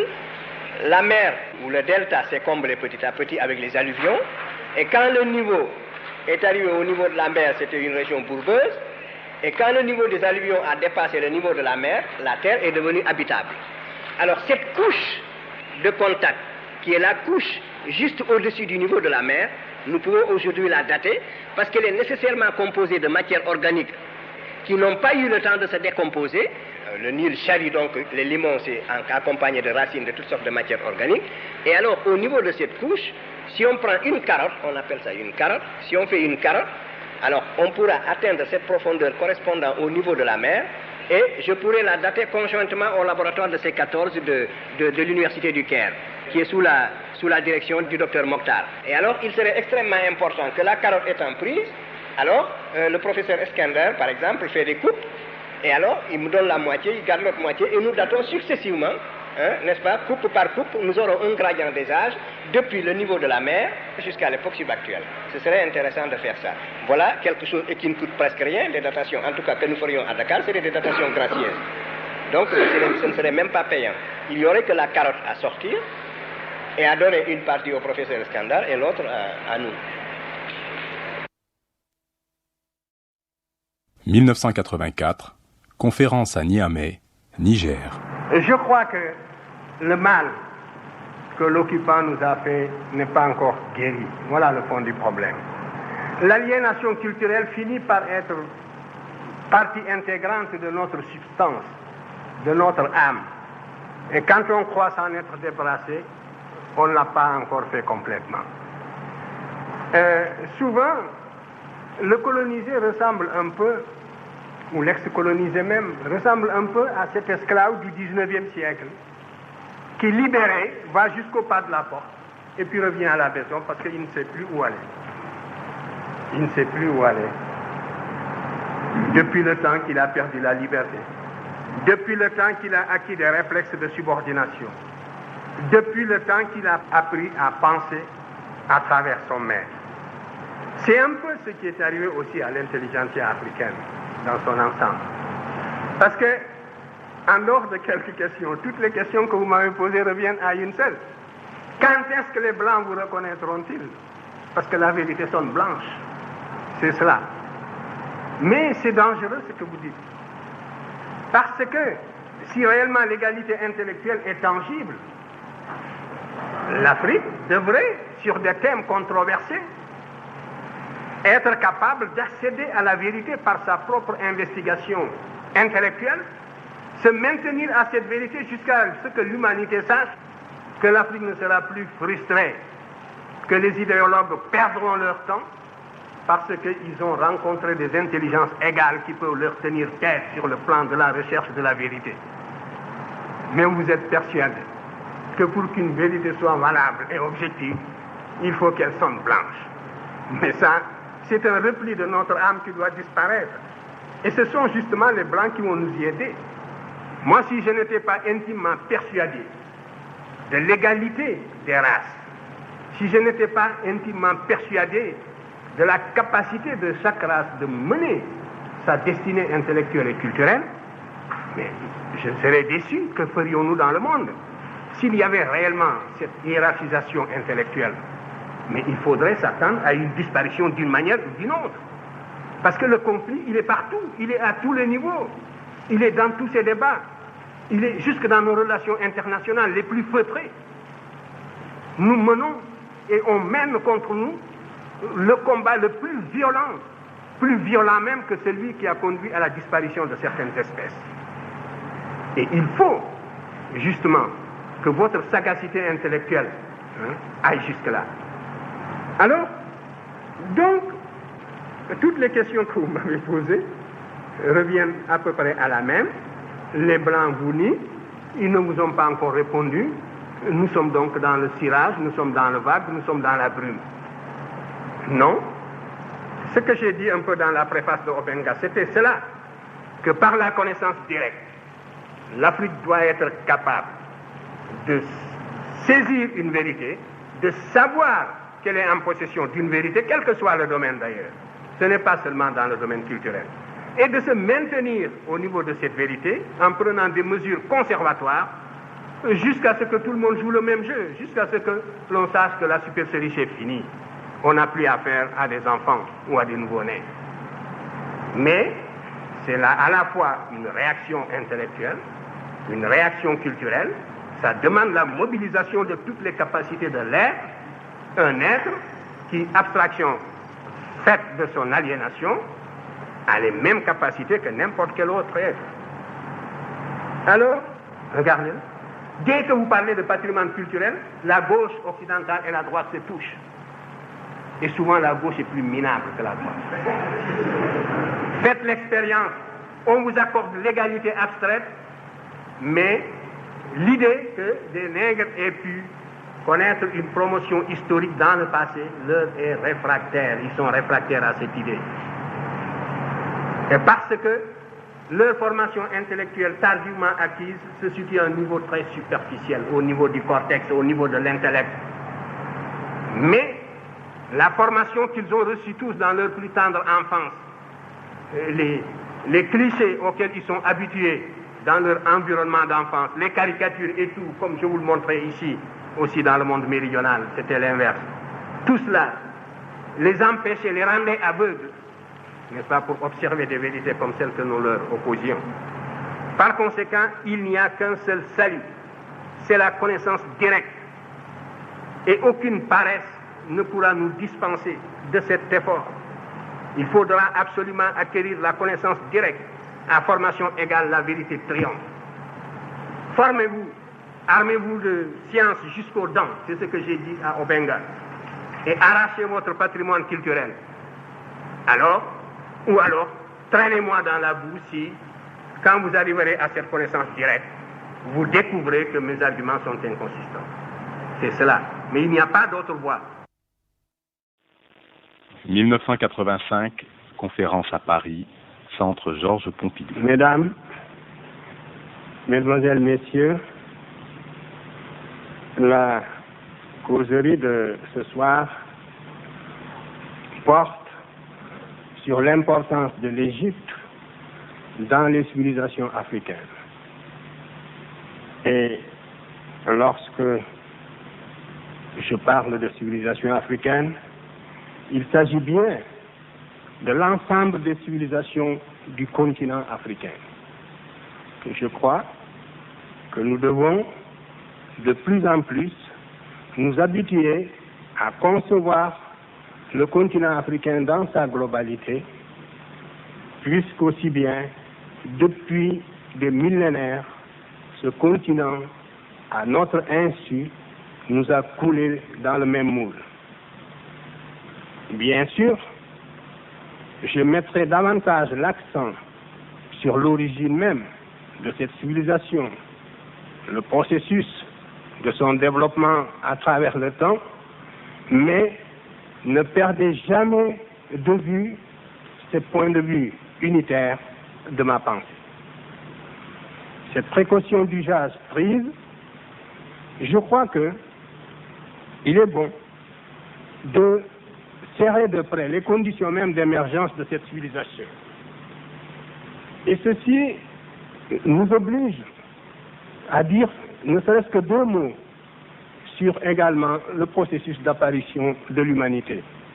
Tout cela ne fera qu'éclairer davantage notre chemin et nous permettre de saisir mieux des faits qui étaient restés jusqu'ici dans l'ombre, en dehors de l'explication scientifique. Vous savez que jusqu'à une époque relativement récente, les théories étaient nombreuses qui faisaient venir les populations qui ont civilisé l'Afrique de toutes les régions. On peut dire qu'il y avait autant de théories que de points cardinaux. C'est l'avènement des méthodes de chronologie absolue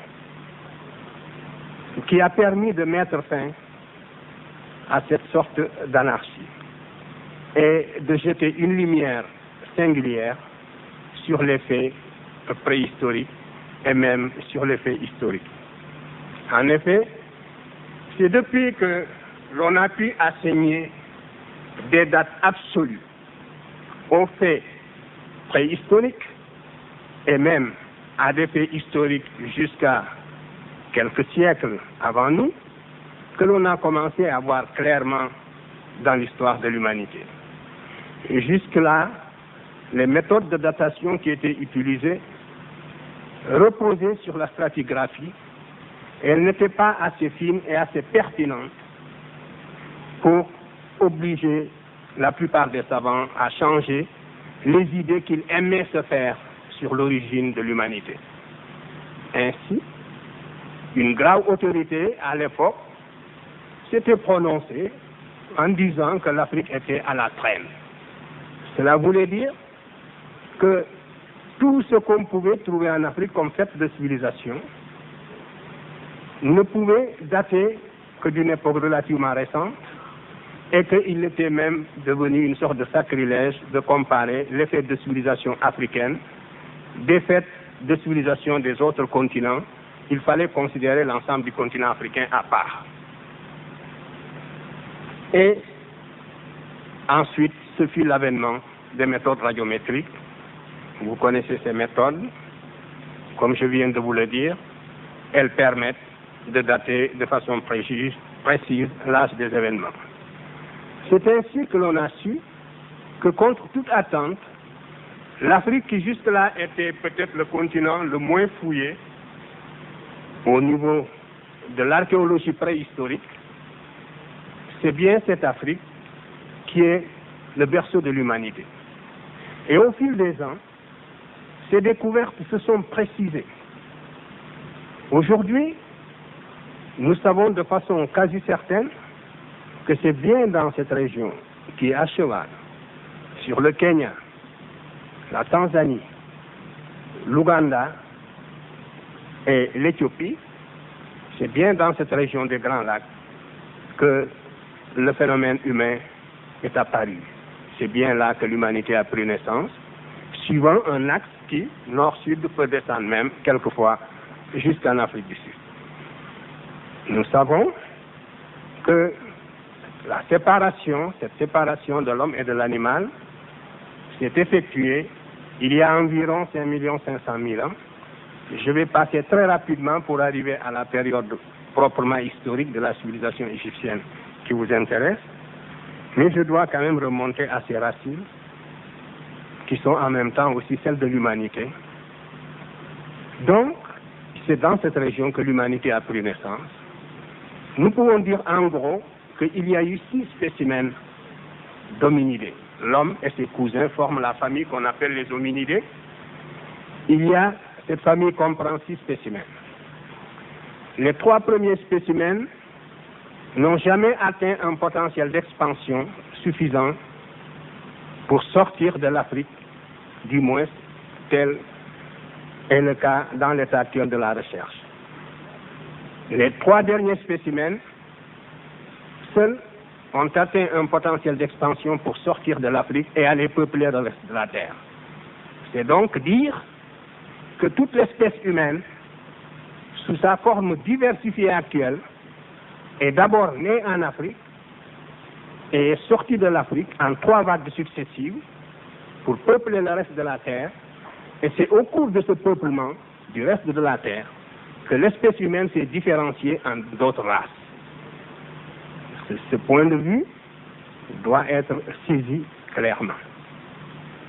Les 3 premiers spécimens dont je vous ai parlé, que je viens d'évoquer et qui portent des noms barbares que vous n'êtes pas obligé de retenir, sont évidemment les 2 variétés d'Australopithèque, Robustus et Gracile, l'Homo habilis. Ces 3 spécimens ne sont jamais sortis du continent.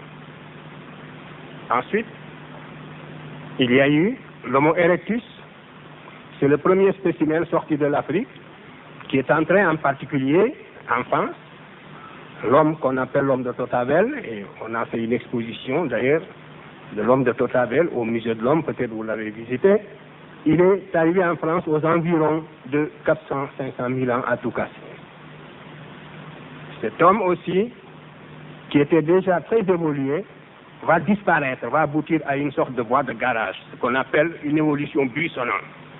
C'est-à-dire, le phylum central de l'arbre généalogique de l'humanité continue à pousser, et puis des branches latérales s'en détachent et qui n'aboutissent à rien, qui s'éteignent, disons, après avoir supporté l'humanité pendant un certain temps dans son développement.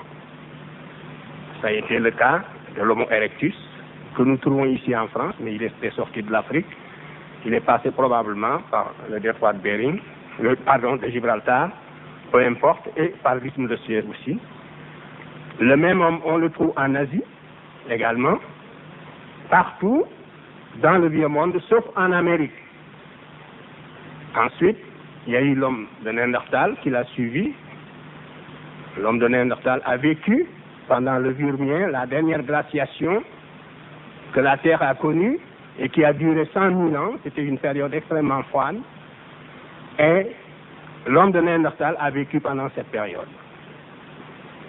On avait pensé que l'homme de Néandertal était vraiment un spécimen typiquement européen, que peut-être même il était issu de la spécialisation, en quelque sorte, de l'Homo erectus en continent européen pendant cette période de la dernière glaciation.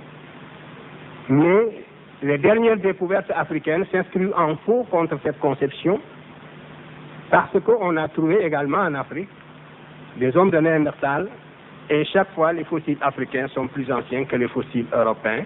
Il y a toujours ce décalage chronologique qui permet d'expliquer les derniers par les premiers. Ainsi donc, ce point de vue ancien doit être révisé dans le sens d'une origine africaine et non pas d'une spécialisation de l'Homo erectus sur le continent européen. Et le dernier spécimen, c'est l'Homo sapiens, l'homme 2 fois sage, qui a un front haut, qui a la morphologie de l'homme moderne actuel, que cet homme soit noir, blanc ou jaune. Ce dernier, donc, l'homme comme vous et moi, quelle que soit son apparence physique, cet homme est sorti de l'Afrique, est apparu, est attesté en Afrique, il y a 120 000 ans, à l'exclusion de toute autre région de la Terre. Cet homme va vivre en Afrique sans sortir du continent jusque vers moins 40 000 ans. Il atteint à son tour un potentiel d'expansion pour sortir du continent africain. Cela veut dire que si ces 3 spécimens d'humanité n'étaient pas sortis de l'Afrique et y étaient restés cantonnés, le reste de la Terre aurait été désert, n'aurait pas été habité, et l'humanité aussi aurait été homogène. L'humanité ne se serait pas différenciée en changeant d'apparence sous des climats différents. L'humanité serait restée homogène. Cela veut dire que cette première humanité était nécessairement négroïde. Les premiers spécimens d'hommes apparus sur la Terre, sous la latitude du Kenya, étaient nécessairement des négroïdes pour la simple raison que sous cette latitude, le flux de radiation ultraviolette est tel qu'aucun organisme supérieur ne peut vivre et survivre sans être protégé par un écran de mélanine. Parce que, vous voyez, la nature ne fait rien au hasard, et la nature a protégé l'espèce humaine sous la latitude équatoriale où elle est née par un écran de mélanine, sinon cette humanité n'aurait pas survécu. Si la nature s'était prononcée en sens inverse, et si l'humanité avait d'abord pris naissance ici en Europe, sous les latitudes tempérées, elle eût été d'abord leucoderme. Elle n'aurait pas été pigmentée, la pigmentation n'aurait pas été nécessaire pour la protéger d'un flux de radiation quasi inexistant. Donc, l'humanité eût été leucoderme, et en se déplaçant dans les conditions de la préhistoire, pour aller peupler les autres continents, cette humanité, en arrivant sous l'équateur, se serait nigrifiée ou aurait disparu. Donc, cette manière de présenter le changement d'apparence de l'humanité et l'apparition des races est la meilleure façon de relativiser même la notion de race et de vous montrer que nous ne devons pas y attacher une importance obsessionnelle. Donc, c'est le hasard de l'évolution qui a voulu que l'homme ait pris naissance en Afrique, donc l'homme était d'abord noir. Et cet homme est l'ancêtre de toutes les autres races. Et en sortant de l'Afrique, vers moins 40 000 ans, et en entrant en Europe, cette première population négroïde va vivre dans le midi de la France et de l'Europe. Elle est entrée par l'Espagne, et le chemin qu'elle a suivi, justement, est tracé par toutes les peintures rupestres qu'elle a laissées, par l'art aurignacien, plus exactement, que cette humanité a laissé, dans la région de l'Autriche, avec les Vénus Willendorf, jusqu'au lac Baïkal, dans la région de Crimée, dans toute l'Europe méridionale, à l'exclusion de l'Europe du Nord, qui à cette époque, sous la dernière glaciation, il y a 40 000 ans, au moment où cette humanité quittait l'Afrique pour entrer en Europe, toute la région nord de l'Europe était inhabitable. Toute la Scandinavie était sous les glaces, et c'est seulement après la fonte des glaces que l'on va trouver une humanité en Scandinavie, des traces de vie humaine. De la même façon, tout le nord de l'Angleterre était inhabitable, toute la Sibérie était inhabitable. Dans une de nos publications, nous avons donné justement la ligne, le front des moraines glaciaires qui montre les régions de l'Europe que l'homme pouvait occuper à cette époque. C'est dire que ces Africains qui sont entrés dans la région froide, dans la région tempérée, vont s'adapter à des conditions climatiques très dures, vont descendre le plus au sud possible dans la région de Monaco, où vous trouvez encore les spécimens, au musée du Prince de Monaco, vous verrez le grimaldien, c'est-à-dire le noir typique qui a peuplé l'Europe, de moins 40 000 jusqu'à moins 20 000, et qui, en s'adaptant à de nouvelles conditions climatiques, va changer d'apparence. Et ce changement par évolution et par mutation, vous voyez bien, ne concernera que quelques gènes qui vont changer la morphologie faciale, qui vont changer le teint à partir du moment où l'homme vit sous le climat tempéré. Là, ce sont les individus à peau claire qui sont les mieux adaptés, contrairement à ce qui s'est passé en région équatoriale. Et donc, par sélection adaptation, le teint va s'éclaircir et, vers moins 20 000 ans, apparaît pour la première fois dans l'histoire de l'humanité une nouvelle race qui correspond à la morphologie leucoderme, à l'homme de Cro-Magnon. Il importe donc de bien saisir ces deux éléments d'un chaînon qui se développe, l'homme de Grimaldi, le premier habitant de l'Europe, qui est un envahisseur négroïde, qui par mutation et évolution sur le continent européen au bout de 20 000 ans, donne naissance au premier leucoderme, n'est-ce pas, qui est l'homme de Cro-Magnon, qui est le responsable de l'industrie solitréenne à belle lame que vous connaissez aussi très bien. Mais antérieurement à cette période, la morphologie leucoderme n'est pas attestée. Et ainsi de suite, cette humanité donc va irradier tout le continent asiatique et à travers le détroit de Bering, elle va peupler l'Amérique. Ainsi, les trois Amériques ne connaissent pas les trois spécimens d'hommes dont je vous ai parlé, ne connaissent même pas les 5 spécimens d'hommes antérieurs. Les trois Amériques ne connaissent que l'Homo sapiens sapiens qui a traversé le détroit de Bering, qui était guéable pendant la dernière glaciation. Et donc, c'est ainsi que l'Amérique a été peuplée par l'homme moderne. De la même façon, ces hommes vont peupler aussi l'Australie et la Chine et le reste du monde. Voilà le processus d'apparition de l'humanité, sa différenciation et comment la Terre a été peuplée à partir de l'Afrique. C'est dire que cette humanité est une et qu'elle a les mêmes capacités intellectuelles, quelle que soit son apparence. Il peut y avoir des situations de fortune, des changements dans l'évolution, dans les conditions de vie, mais les capacités de cette humanité sont les mêmes et l'anatomie du cerveau a prouvé ceci. On n'a jamais trouvé, depuis qu'on le cherche, des différences anatomiques au niveau de la structure du cerveau et en particulier au niveau du lobe antérieur du cerveau qui permet surtout de distinguer l'homme de Néandertal de l'Homo sapiens sapiens. On a cherché des différences significatives qui soient susceptibles d'être interprétées en termes de hiérarchisation et on n'a jamais pu en trouver. Donc, toutes les races ont les mêmes capacités et toutes les races ont la même origine.